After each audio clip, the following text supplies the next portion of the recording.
Alright guys, so in this video I'm going to teach you this particular move that allows you to reverse a card from the center to the center.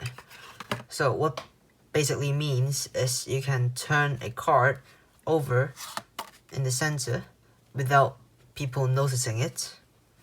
So it basically looks like a pass, but it's not a pass, and its name is the future reverse. So when I first heard of it, I find it quite interesting, like just based on the name, future reverse sounds very cool.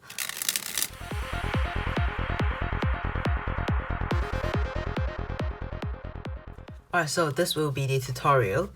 So first of all, I'm going to show you the basic mechanics of this move, I'll call that.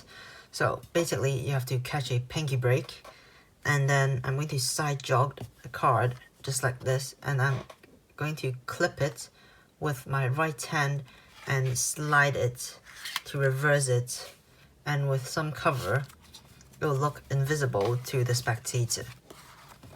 This is basically how it works. So the first step you have to do is to catch a pinky break. So let's say my spectator selected a card. I'm going to put it inside the deck and catch a pinky break with this. So now, as you guys can see, I have the selected card above my pinky. So my pinky is now below the card that you want to reverse. The second thing you have to know is to side jog the card. So you're going to simply move this bottom packet downwards a bit, just twisting your fingers like this, but make sure not to twist your wrist so that you don't have a big motion.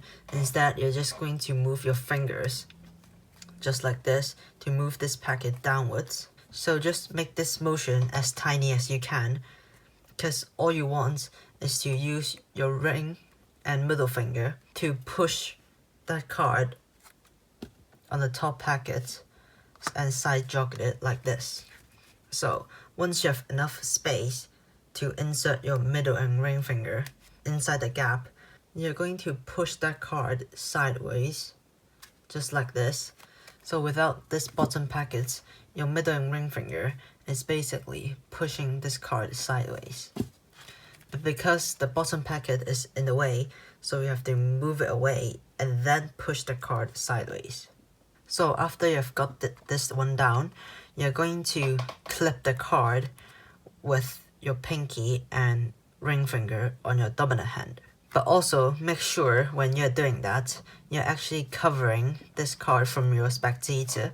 So from the front, they're not going to see that a card is side jogged, and you're going to clip this card between your pinky and ring finger, just like that.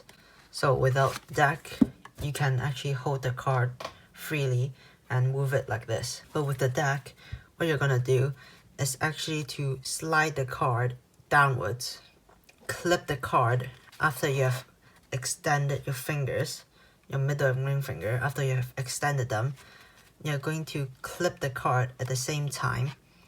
So now I can actually move this card downwards.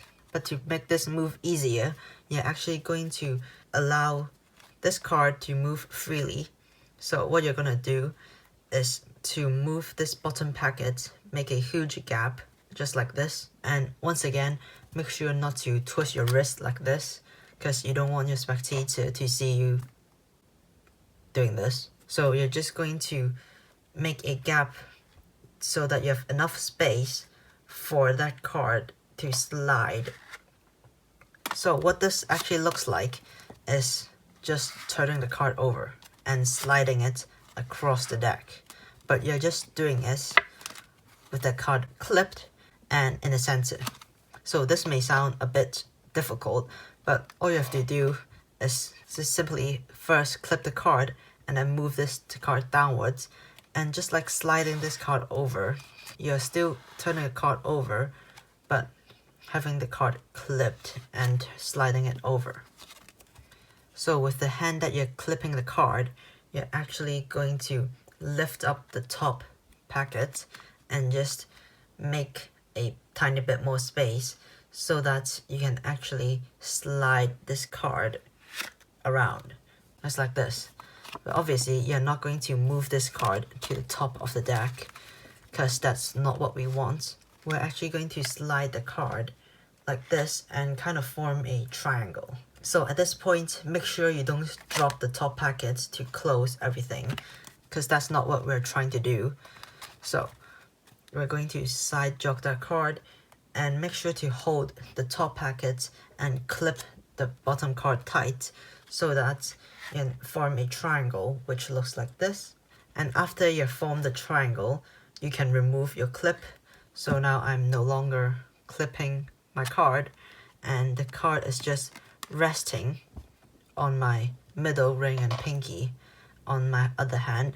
And with the cover of the top packet, your spectator actually won't see anything from the top. Obviously, they can still see it from the front, so make sure you practice the angle as well. To actually flip this card over, you're basically putting this card back to your deck. But because you have the top packet is in the way, you actually have to slide this edge of the packet, slide the edge across the card so that it clears out and you can drop the top packet. And now the center card is reversed. So the cleanup I like to do is after I've reversed the card, and when I'm going to actually like scrap the deck, I like to slide the cards like this to show like all the cards are face down. But actually there's a card that's reversed. So once again, after I've done the move, from the front I'm going to close everything, and then from this point I'm going to slide the cards like this to show every card is face down and scrub everything, and it will look like you have done nothing to the deck.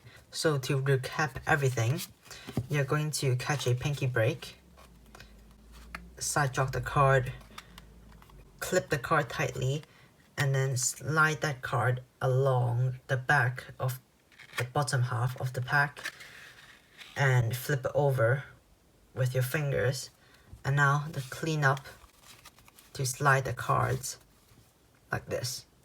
So the only tip I can give you guys is when you're doing this move in front of a spectator, you actually want to do this with your packet dipped right down so that they can only see the back of the cards. So you want to start tilting the deck downwards after you have side jogged the card. So it looks like this: side jog, dip down, and then perform the move. And when you come back up, you show them all the cards are face down, and then square everything up and place the deck on the table. As simple as that. So make sure before you actually show this to a real spectator, practice it with some friends or in front of a mirror if you prefer that, because it's quite angle sensitive. Like for example, if you don't do it like properly from the front, they'll see this, and this is not what you would want anyone to see you do in a proper card trick. And that's basically the move. So I hope you guys have enjoyed this video, and if you did, make sure to subscribe to my channel over here. Comment below what you think about this, anything I can improve, and also anything you don't understand in this video, I'll be happy to help you. So I really hope you guys like this very interesting move, and you can also use it in many different card tricks. So I'll see you guys in my next video. Bye!